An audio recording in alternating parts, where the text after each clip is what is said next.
Pensando em um canal descontraído para falar sobre tudo que as mulheres gostam, vem aí o podcast Boca a Boca.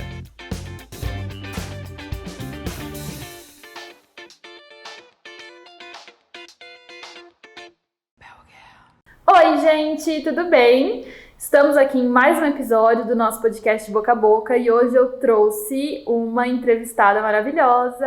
Ká, bem-vinda! Obrigada pelo convite. É um prazer te receber aqui hoje. A Ká foi super indicada pra gente, ela é uma psicóloga maravilhosa que tem um Instagram bombado, ela vai passar o Insta pra vocês. E o nosso papo de hoje vai ser super legal sobre ansiedade, sobre autoestima, enfim, sobre todas aquelas questões que a nossa alma pede às vezes um papinho, né? Pra gente se entender melhor. Sim. E espero que vocês gostem bastante. Então agora eu vou passar pra você. Ká, se apresente. Bom, obrigada pelo convite. Imagina. Meu nome é Karina Pirró, eu sou psicóloga. Sou 22 anos psicóloga. Que demais. Meu arroba é terapia no Insta. Famosa, viu, gente? Porque a ideia é fazer um pouquinho de terapia Sim. no Insta, uma dose diária de autocuidado. Sim. E eu sou psicóloga clínica e hospitalar, mas hoje eu tô só com a clínica. Tá. O hospital eu trabalhei 12 anos como coordenadora. E o meu percurso profissional sempre foi pautado em como encontrar as melhores estratégias para o paciente ficar mais feliz. Sim. Eu não gosto muito só de deixar o paciente melhor, porque diminuir a depressão ou diminuir a ansiedade é um dos papéis, mas ser feliz é bem diferente. Sim. Minha busca sempre foi essa. Você não pode ser neutro, você tem que estar positivíssimo o seu saldo, né? Normalmente é isso. Sim, Só que geralmente a psicologia sempre foi, vamos trabalhar o trauma, vamos trabalhar as dificuldades. E aí, tá bom, depois que você fez isso, como é que a pessoa vira feliz, né? Sim, exatamente. Então eu fiz uma formação em psicologia, chamava Medicina Comportamental. Legal. Que era multidisciplinar, então era médico, nutricionista. Tem a ver com o TCC? Tem a ver com TCC. Quando eu fazia terapia, era TCC, a minha psicóloga. TCC é terapia cognitivo-comportamental. Isso. Depois eu fiz uma formação em psicologia hospitalar, em neurociência, que é o que eu estou fazendo agora para atualização. Que demais. Dentro da biomedicina, estava te falando aqui antes que eu estudei psicologia também, o pessoal do podcast já sabe que eu já me apresentei em um outro, e uma das matérias que eu gostava muito era o TCC. Depois que eu mudei para biomedicina, eu fiz uma pós-graduação antes de fazer biomedicina estética, que acho que isso até muita gente não sabe, eu não lembro de ter falado no outro podcast, mas eu estudei também neuropedagogia, porque é uma das habilitações do biomédico. Então isso que você falou, eu falei, nossa, demais. Se eu não tivesse ido para estética, teria sido uma das áreas que eu... Já ia ser minha colega. Já ia ser tua colega. Eu gosto muito, assim, até falei que quando eu fazia terapia, né? Atualmente eu não tenho feito mais assim, por desleixo, por falar que não tem tempo, né? Igual a academia, não tenho tempo pra isso. Mas eu amo fazer terapia e foi uma coisa que esses 3 anos que eu fiz de faculdade me proporcionaram. Saber o tanto que é importante você fazer uma terapia, né? Sim. Tem gente que vê muito isso como tabu ainda, né? É porque tem muita gente que não sabe, porque pra falar a verdade, qual é a psicóloga que vai lá no Instagram explicar o que faz na terapia, né? Ninguém explica. Então eu tento dar umas doses diárias de algumas coisas que acontecem no meu consultório. Acabei de atender uma paciente, a gente falou sobre esse assunto, pra ver se as pessoas vão entendendo qual é o papel da terapia. Sim, e acho que muito daquilo que você falou, que era muito focado no trauma, né? Isso. Nossa, mas eu não tenho nenhum problema, não preciso fazer terapia. Mas você precisa ser feliz. Às vezes, mesmo sem nenhum problema, você tem uma vida morna, monótona, neutra. E a gente merece o máximo, né, da vida. Isso. Acho que o autoconhecimento que a terapia proporciona é perfeito pra isso. Né? E muitas vezes a pessoa nem sabe... Ou até sabe, né, que existem algumas travas na vida, mas não tem ideia como mudar. Eu sou assim. Sim. Eu sempre fui ansiosa. A culpa é sempre da família, né? Sempre da mãe, né? Sempre da mãe. Às vezes aparece o pai, mas a mãe... Exatamente. E acho que até uma das pautas do nosso podcast, que é a ansiedade e a depressão, e veio a calhar que estamos no Setembro Amarelo, né? É verdade. E acho que o que restou da pandemia, como a gente estava falando, foi essa ansiedade. Muitas pessoas ansiosas, o Instagram causando muita ansiedade. O que você pensa sobre esse tema? Primeiro uma notícia triste, que o Brasil, não sei se vocês sabem, ganhou, né? O prêmio de ser o país mais ansioso do mundo. Nossa. A gente está em primeiro lugar. e o quinto mais depressivo. Nossa. Então a pandemia deixou aí pra gente uma marca um estrago muito grande. Um estrago muito grande. Como lidar com essa ansiedade? Pois primeiro... Tem muita gente que ainda não aceita fazer terapia, né? Não, muita gente. Porque não sabe qual é o benefício. Tá muito associado. Você sabe que recentemente procurou um adulto, né? Eu atendo adulto, mas procurou um homem, assim, já mais dos 40 e falou assim, eu vim aqui na terapia porque meu parceiro falou pra eu fazer terapia, mas eu não tenho trauma nenhum, então eu não sei o que eu vim fazer aqui. E aí, a gente tá mais ou menos há 2 meses juntos e ele não quer mais sair. Né? Que legal, porque eu falei, vamos fazer Sim. 4 semanas, se você achar que tá te acrescentando alguma coisa, você fica, senão você sai. Aí acabaram as 4, eu falei, e aí, né? Não, eu quero fazer mais 4. E agora eu quero que ele venha também.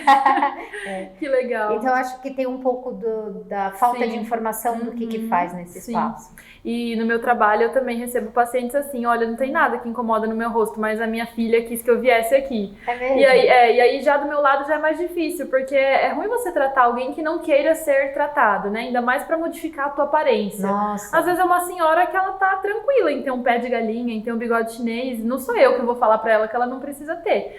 Aí eu sempre tento mostrar a importância de você fazer um tratamento para cuidar da tua pele, para ter um minuto ali de autocuidado, né? Não só para se transformar, mas para você se sentir melhor quando você olha no espelho.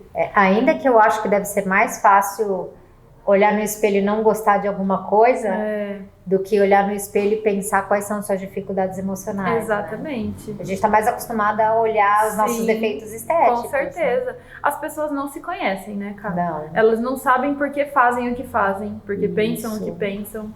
Eu falo assim, né, quando o paciente começa comigo, eu falo, olha, você sabe mexer em computador? Sei. Você sabe mexer muito? Não. Então, assim, quando a gente tem um computador e ele dá um pau, você sabe dar um reset, você sabe, né, Ctrl, Alt, Del, você faz as primeiras coisinhas. Se aquilo não funcionar, você leva em alguém.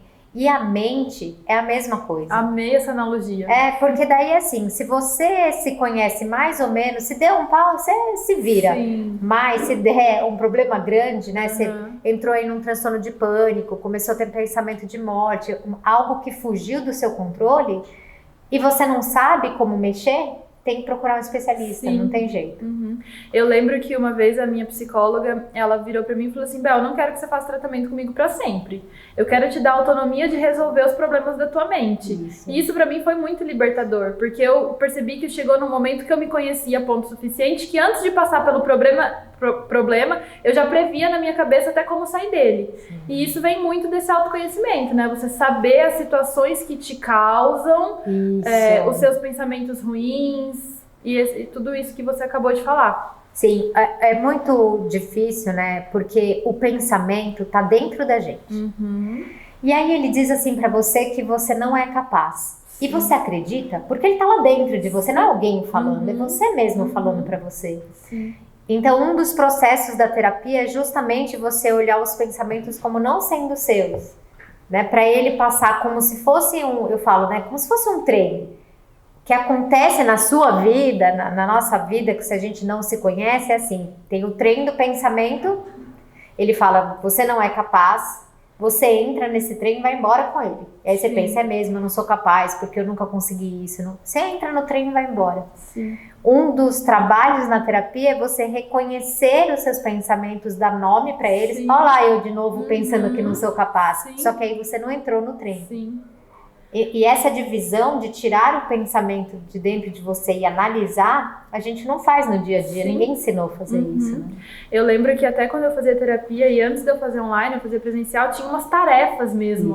Né? Você perceber o momento que algo pegou. E aí você anotar aquele momento e você passar a ter um conhecimento mais de cada pensamento mesmo, de cada situação que acontece no teu dia a dia e você já se organizar para que quando isso acontecer novamente você aja de outra maneira. Isso. Então você antecipa os fatos. E você que fez terapia sabe, né? Sim. Todo mundo que fez terapia sabe que tem um momento que a gente parece que ouve até psicóloga dentro, né? Super! Não é? Super! Você fala, minha psicóloga iria falar isso pra mim. Sim, exatamente. É o momento em que você saiu do automático, a hora que você lembra dela, você saiu do automático e começou a analisar. Nossa, é um bom momento para mudança. É o momento em que você passou a ter autoconhecimento.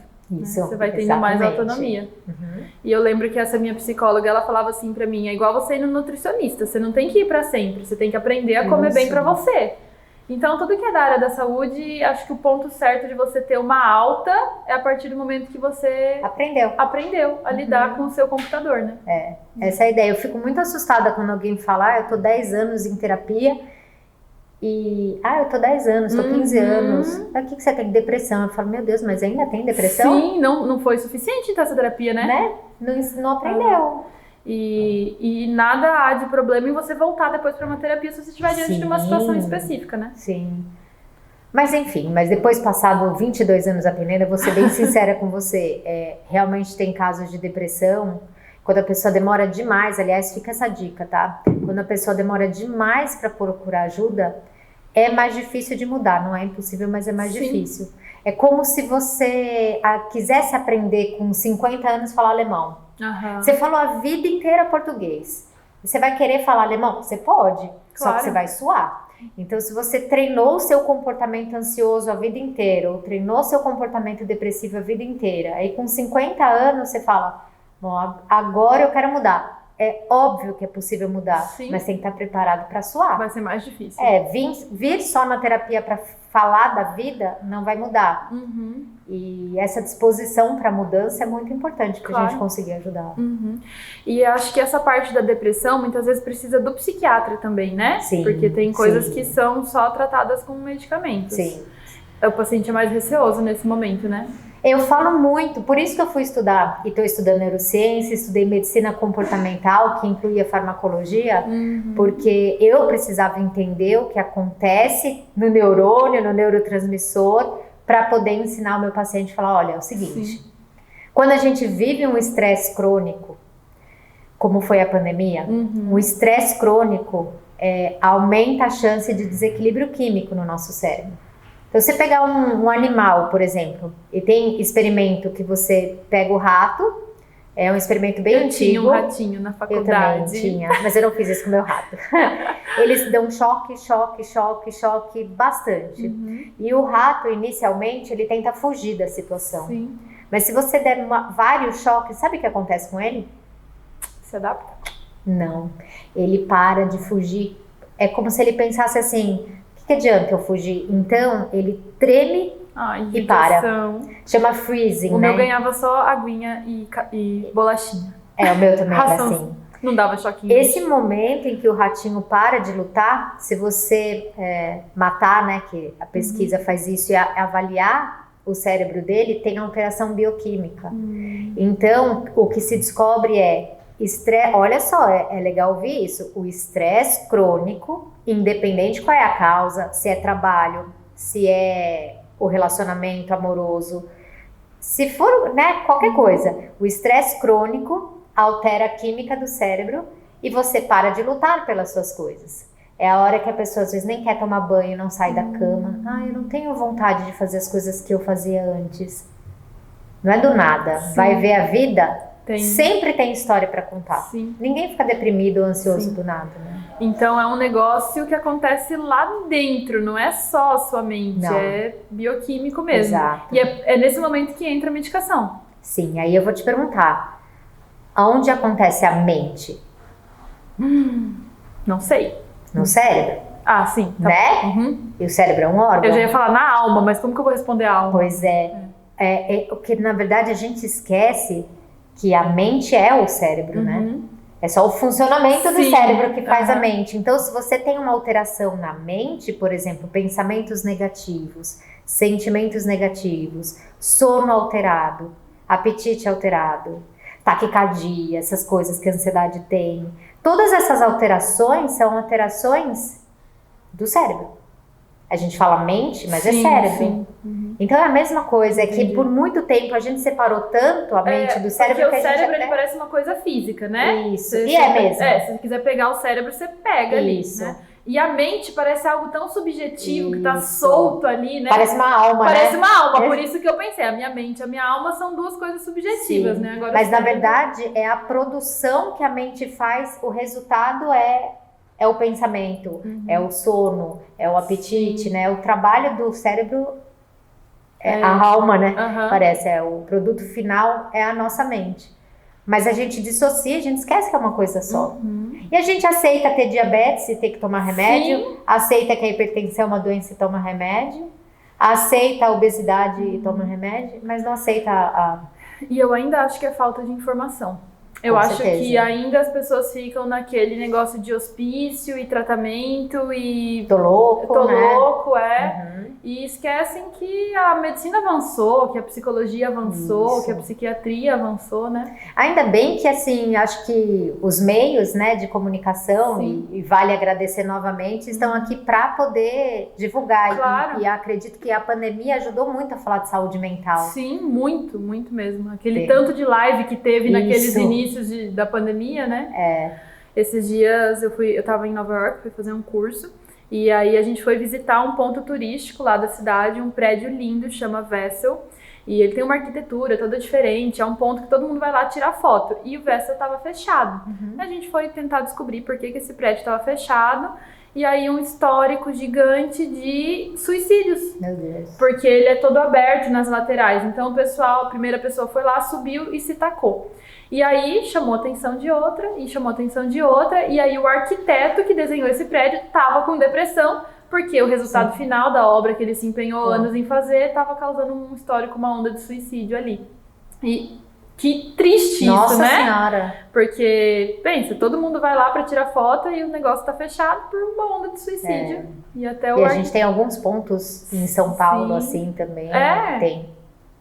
Tem pontos em São Paulo que, Viaduto do Chá, tem uma ponte na Avenida Sumaré também que foi conhecida por isso, e os moradores estavam querendo fazer faixa, sabe, por favor, deixando recado para o suicida. Sim. A sua vida importa muito, estamos aqui para te ajudar. É muito triste isso, né? É muito triste pensar que a pessoa chega nesse momento da vida, né? E é um ciclo, né, porque quando você está deprimido, em freezing, que nem o ratinho, você não quer sair da sua cama. Aí seus amigos ligam, você não recebe a ligação porque você não quer sair. Daí as pessoas param de te ligar. Sim. Mas você precisa deles. Então é difícil, porque eu tô ligando pra Bel, a Bel nunca atende, ela não quer. Mas você não fala que tá doente, a pessoa... As pessoas vão vivendo suas vidas. Então eu até postei esses dias falando isso. Olha, eu acho que eu fiz um Reels, alguma coisa assim, ó. Mesmo que eu diga pra você que eu não queira sair, por favor, continue me ligando. Chamando. Porque no consultório eu vejo essas pessoas falando, pararam de me ligar. Só que ela vem com o discurso de ninguém se importa comigo. Que é o discurso de quem tá com o pensamento negativo. Eu falo, será que as pessoas não ligam mais pra você, né? No sentido de se importam com você, ou ligaram tanto e você disse tanto não que elas se afastaram? Aí quando eles falam, realmente, eu disse não várias vezes. Cá, agora até uma pergunta minha pessoal de quando eu estudava. Como que você não leva isso pra sua casa? Porque dá muita vontade, até com as minhas pacientes da estética, dá muita vontade de às vezes falar assim, vem cá, deixa eu te dar um abraço. Eu dou. Deixa eu te ajudar. Eu dou. Quer sair comigo fim de semana? Tipo, nossa, é muito difícil isso, né? Eu dou. Aliás, acho que é por isso que eu escolhi uma linha que eu pudesse ser menos neutra. De fato, eu não levo pra casa no sentido de ficar mal. A energia ruim, né? Não levo, mas foi um aprendizado. A primeira vez que eu perdi um paciente, e não foi suicídio, né? Foi morte de hospital, mas era um jovem. Mas eu chorei muito e eu falei, gente, eu não vou conseguir. Mas aí aconteceu a coisa mais linda que poderia acontecer, que eu acho que foi um presente. Eu fiquei com ele até o momento dele morrer, eu estava do lado dele, né? Porque eu acompanhei toda a internação e a morte. Ele tinha acho que 17 anos. Nossa. E aí um mês depois, ou sei lá quanto tempo depois, que eu tava muito mexida com essa morte, eu recebi uma carta da mãe dele. Que foi o presente para eu ser a psicóloga que eu sou hoje. Ai, que lindo. E ela me disse, me agradecendo, olha só, de eu estar do lado dele na hora que ele faleceu, porque eu era a melhor pessoa que poderia estar do lado dele, porque ela não poderia estar. Eu falei, gente, como assim? Eu sou mãe. Eu não ia conseguir falar isso pra alguém, porque... pra outra pessoa, né? Nosso lado egoísta quer ser a pessoa mais importante. A pessoa mais importante, mas ela quis dizer, eu não ia estar preparada pra isso, eu sei que você tava lá por amor, alguma coisa assim. eu sei que eu entendi com essa carta de que por mais difícil que alguém tivesse, por mais difícil, né, o sofrimento que a pessoa tivesse ao meu lado, se eu pudesse amenizar, mesmo que fosse um pouco, mesmo que fosse com um abraço, eu não posso muito fazer, né? Eu acho que já estava feito. Sim. Então, eu não foco no sofrimento da pessoa, eu foco no que eu posso fazer. E acho que é por isso que eu trabalho feliz, assim, bem. Você conseguiu ressignificar, né? Exato. Deve ter essa carta até hoje. Com certeza. Ai, que demais. Isso é quase um diploma, né? Cara, a psicologia é uma coisa que ainda faz meu coração bater. Nossa, é muito inspirador ouvir essas histórias assim. Eu sou apaixonada. Legal. Eu imagino. É uma área apaixonante mesmo. Então, acho que a gente acabou nossa pauta de ansiedade e depressão. E agora eu queria ir para a parte da autoestima. Tá bom. Acho legal você contar a pergunta que você recebeu lá no seu salão. Sim, eu vim fazer a unha para ficar bonitinha.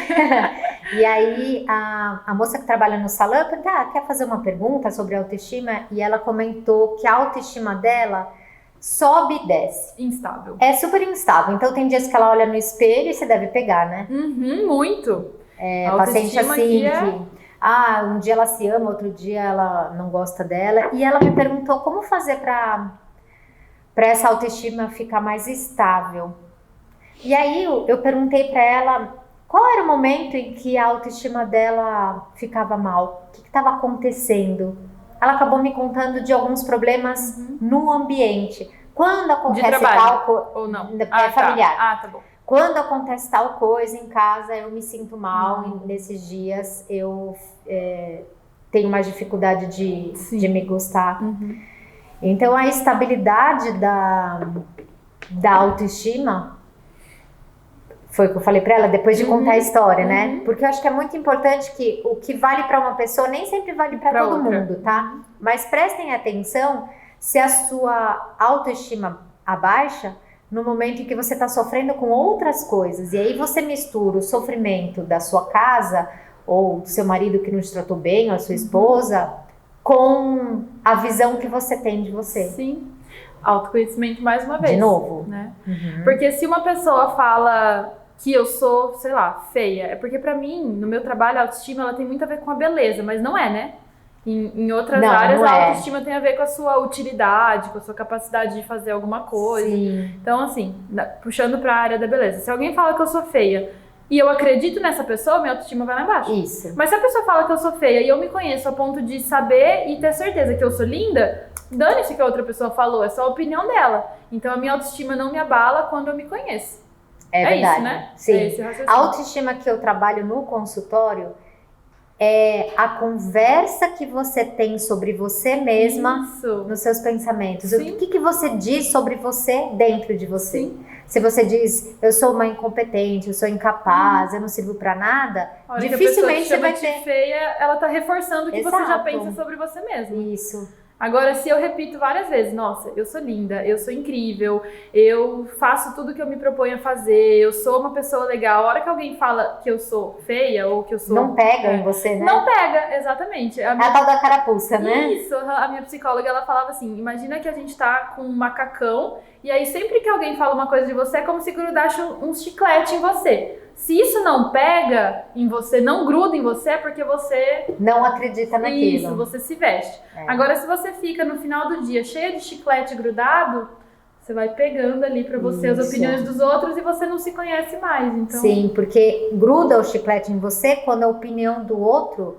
é igual à sua. Sim. Sobre você mesma. Aí grudou, não tem jeito. Isso, exatamente. Então, ninguém te machuca se você já não tiver machucado. Exato. É quase isso, né? Exatamente, é isso. Amo falar sobre isso. O que você acha que é a maior dificuldade das suas pacientes hoje em dia? Ansiedade, autoestima, onde que é mais repetidamente as queixas frequentes? Ansiedade, depressão, é incrível. Mas se eu for traduzir isso numa frase, seria a dificuldade que as pessoas têm de perceber os pensamentos que elas têm. Sim. O nosso pensamento, ele fala sobre 3 assuntos. Ele fala sobre nós mesmas, sobre os outros e sobre o mundo. E a gente precisa avaliar o que a gente está falando sobre a gente, o que a gente está falando sobre os outros. Falar sobre os outros é tipo, ninguém nunca vai me respeitar, eu nunca vou dar certo nas relações, eu tenho que desconfiar das pessoas porque elas sempre traem. Então, qual é a conversa que você tem com você mesmo sobre os outros e sobre o mundo e o futuro? As coisas estão indo bem, alguma coisa ruim vai acontecer. Que tipo de frase? A identificação desses pensamentos, eu acho que é a parte mais difícil, porque as pessoas, em geral, nós somos escravos do pensamento. Sim. E a terapia justamente é o momento em que você domina o pensamento. Você entende, né? Não é que você vai dominar, controlar tudo, mas... E esses nossos pensamentos, eles sofrem muitas influências, né? Muitas. Esses dias eu tava conversando com uma pessoa, dela falou, nossa, mas eu desconfio de todo mundo, não tem mais gente honesta, não dá pra acreditar em nada. Eu falei, nossa, eu não penso assim. Pra mim, todo mundo é gente boa. Pra mim, todo mundo é bonzinho. Talvez seja ingenuidade da minha parte, né? A gente tem que desconfiar às vezes. Mas a minha visão do mundo, que é essa terceira que você falou, é que tudo tá sempre bonito. Se a gente olha isso, provavelmente no seu histórico de vida você teve essa sorte de conseguir tirar essa conclusão. Sim. Porque o pensamento nada mais é do que uma conclusão que você tirou baseada na sua vida. Se você come um chocolate e acha bom, você vai falar chocolate é bom.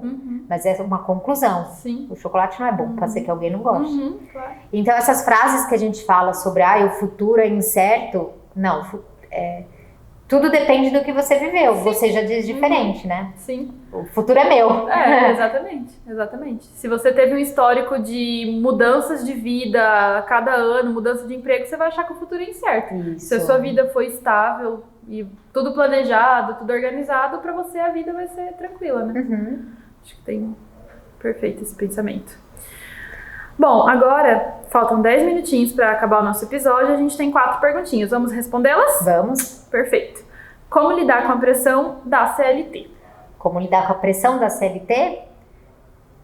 Vamos pensar assim a CLT como sendo uma pressão. Poderia ser emocional do relacionamento, vai. Primeiro, acho que você deve perguntar qual é o seu objetivo nessa empresa e se a pressão que estão fazendo em você condiz com o que se propõe a empresa, sabe? Ou se é uma pressão maior. Porque se condiz com o ambiente de trabalho, né? Estão te pressionando a entregar o que você tem que entregar mesmo, né? Sim, você que tá devendo mesmo, né? Exato. Agora, se você tá percebendo que a pressão é maior, que estão exigindo de você mais do que era para exigir, é a hora da gente lembrar que a gente é livre. Sim. A gente é livre! Gente, é isso, viu? Uma coisa que você perguntou se tem dificuldade no meu consultório é da gente perceber o quão livre a gente é. Pessoas, às vezes, falam mal do marido ou do emprego 10 anos, mas tá no mesmo emprego. Sim. E aí eu falo assim, mas deixa eu te perguntar uma coisa. Mas se você não tá feliz, por que você tá? Sim. Porque o marido não vai mudar e nem o emprego vai mudar, Acho que às vezes né? as pessoas preferiam não ter essa possibilidade de sair, né? Isso, é mais fácil, né? Isso, exatamente. É mais fácil acreditar que a gente tá presa.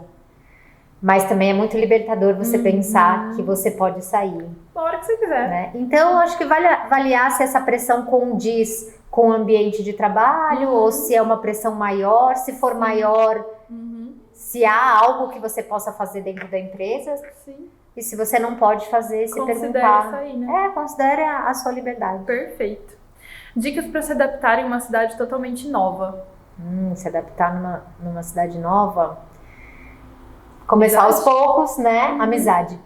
Acho que essa é a palavra. Parece piegas que eu vou falar, mas amigo é muito bom, né?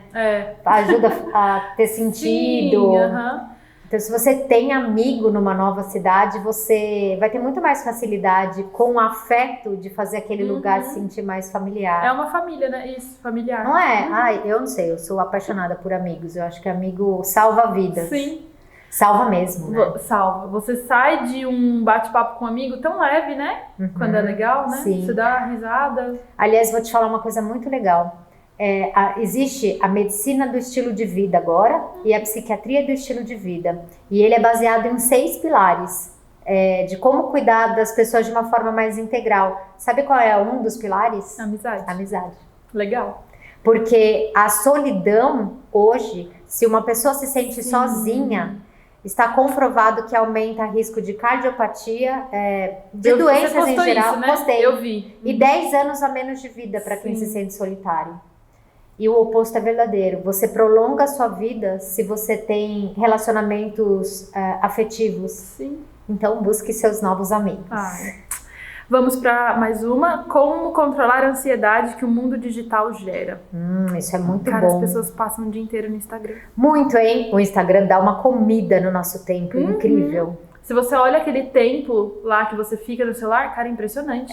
Eu penso assim, o dia tem 24 horas, como que eu passei 8 no Instagram? Isso. Às vezes você nem dorme 8 horas. Vou contar um segredo.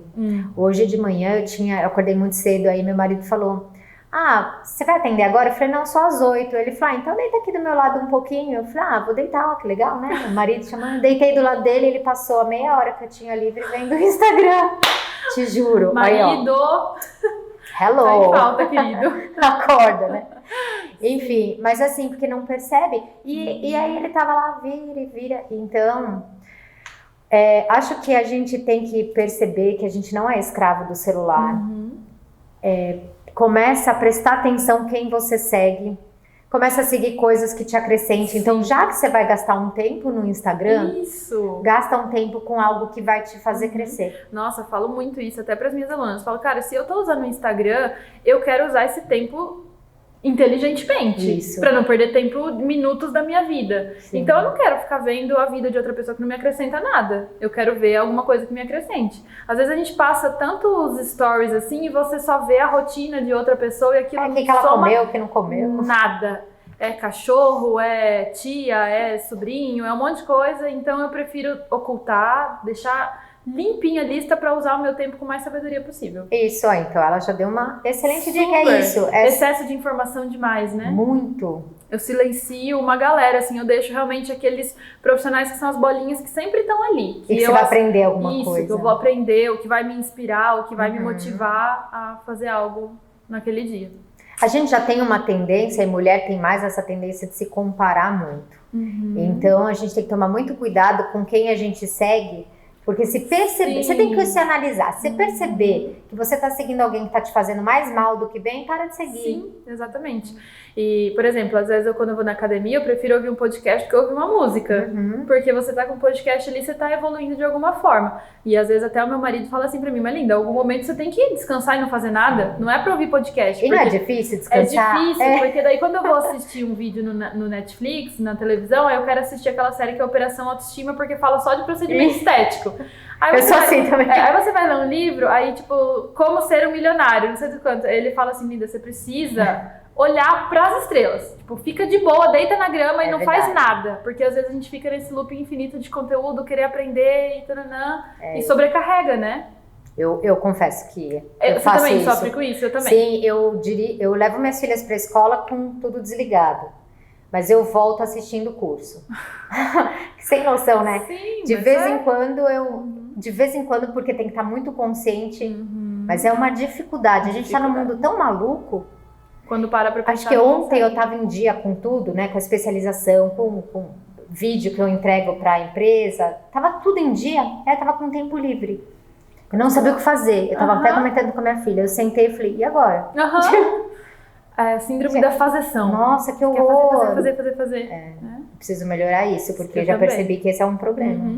Até tem um quadro no meu Instagram que é a Livinho, que daí quando eu quero relaxar e tomar um vinho, eu quero falar de procedimento estético. Então eu juntei as duas coisas. Vamos tomar um vinho, vamos relaxar, mas também vamos falar daquilo que a gente gosta, que é a harmonização. Então já é o meu momento ali. Adorei o nome. A Livinho.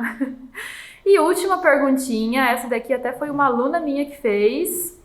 Me ajuda a entender porque eu sigo o mesmo padrão nos relacionamentos, só furada. Aí tem uma coisa bem profunda pra estudar e se conhecer, né? Sim, vamos tentar fazer de um jeito bem rápido. Vamos. A gente não consegue fugir muito, mas eu costumo dizer assim para os meus pacientes. Inclusive, uma paciente me veio com essa queixa e eu ajudei, ela encontrou o marido dela. Que aí ela já estava comigo, pediu para eu ser madrinha do casamento. Ai, nossa, que demais! Então eu parei de ser psicóloga e sou madrinha dela e da filha. Ai, que legal! Da primeira filha. E ela me veio com essa frase, ela dizia, todos os meus relacionamentos são problemáticos. Aí eu falei, na verdade, não são os relacionamentos que são problemáticos, porque pessoas problemáticas entram na sua vida e entram na minha também. Sim. A diferença é quem a gente deixa ficar. Sim. E aí eu vou falar uma coisa para você. Uma das metáforas que eu faço é com o português. Se você fala português porque você aprendeu isso na sua casa, e você fala isso há 25 anos, por exemplo, você é super capaz de falar inglês, ou seja, você está acostumado a ter relacionamentos complicados, você é super capaz de ter novos relacionamentos não complicados. Só que para isso, precisa de muita atenção, assim como aprender inglês. Então, a gente tem que lembrar que você aprendeu por algum motivo a ter relacionamentos complicados. Então, você já vai no dedinho e já escolhe. Só que até hoje foi automático isso. Eu não sei se você faz terapia, mas se não fizer, acho que vale a pena, porque não vai dar pra responder tudo assim rápido. Não, mas só pelo que você falou, que a sua paciente encontrou o marido, você é madrinha, ela vai querer fazer terapia com você. Já deixa o seu contato, o seu Instagram. Deixa lá, ó, o @terapia_ no Insta. Não, você vai estar marcado. A gente faz uns postzinhos compartilhados, ela vai te localizar. Mas eu acho que a gente tem que, primeiro, estar muito atenta nessa escolha. E as pessoas, né, quando a gente escolhe alguém complicado, essa pessoa mostra que é complicada desde o começo. Sim. E se você não estiver atenta, você deixa passar algumas coisas. Simplesmente porque o seu português está acostumado, né? Sim. Então a pessoa te trata mal, por exemplo, aconteceu isso nesses dias. Uma recém-casada, recém-juntada, ela passou mal, foi para o hospital, ficou até 2 horas da manhã. E o marido não foi. Assim, é um detalhe. Sim, mas é um detalhe para chamar a atenção. O cara tá 1 mês, ele voltou do trabalho às 8 da noite, ficou na televisão mandando mensagem, estava tudo bem. Então que fica ótimo. A dica. Fica a dica, né? Porque é um sinal. Se fosse o oposto, ela estaria. Assim, o cara não se movimentou, sua esposa tá passando mal, você acabou de casar. Sim. Então tem coisas que a gente se submete, de novo, porque a gente vai enganando, né? Vai falando frasezinha, mas tá cansado. Sim. E você não vê o que é pra ver. Tipo, não, esse cara não é parceiro. Nem né? sempre a gente precisa ficar poupando a outra pessoa, né? Isso. Ele tinha uma obrigação nesse momento. Sim.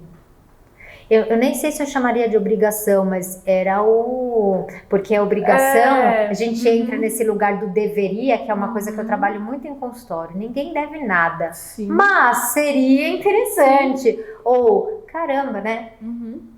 Eu, Karina, ia achar estranho. Eu também. Eu não acho que ele deveria, mas não serve pra mim. Ele não deve nada, mas não serve pra mim. É mais ou menos isso. É o mínimo que eu espero de uma pessoa que tá se relacionando comigo. Isso. Né? Cuidado. Não é que ele deve ir te acompanhar, não é seu mas pai. Ele não tem vontade. É isso. É assim, se eu tiver que falar pro meu marido que ele tem que me beijar, ele não tem que me... Se ele não tem vontade espontaneamente, então assim, já não serve.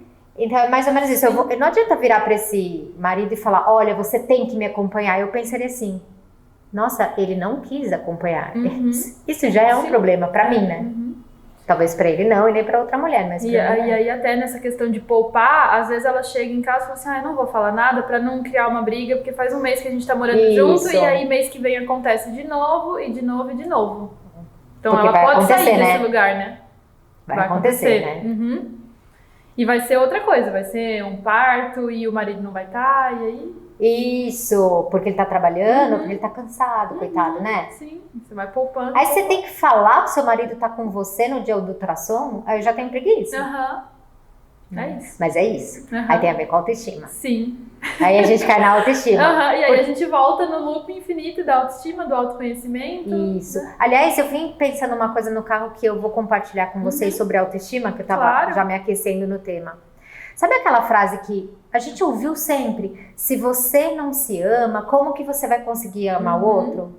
Aí eu tava pensando nessa frase, não tem nada a ver essa frase, porque tem um monte de gente que não se ama e é apaixonado pelo outro e é real. E o problema não é que você precisa se amar para amar o outro. Não é esse. A questão é que quando você não se ama, o outro pode fazer o que ele quiser com você, porque você aceita. Acho que a frase certa deveria ser, quando você não se ama, como que o outro vai te amar? Uhum. E te respeitar. Isso, é mais ou menos isso. Agora, essa frase, né, se eu não me amo, não vou amar o outro, não tem nada a ver. Você ama 1000 pessoas e não se ama. Né? Agora, como que o outro vai te amar se você não se ama primeiro? Isso. E como que ele vai te respeitar se você não se respeitar? A hora que ele quiser passar em cima de você, você vai falar... Então vamos mudar essa frase. Vamos mudar essa frase. Ela vai estar na Você precisa se amar. Podcast. Então a última resposta para sua aluna é: você precisa se amar para alguém te amar e te respeitar. Exatamente. Fica a dica. Seja a mulher que um homem quer respeitar. Isso. Uhum. Arrasou, Ká. Muito obrigada. Foi incrível, eu amei. Que bom, fico Você muito é feliz. Maravilhosa. Obrigada. Muito... Pessoal, tenho certeza que vocês adoraram também. Sigam a Ká lá no Insta e até o próximo episódio. Obrigada, gente.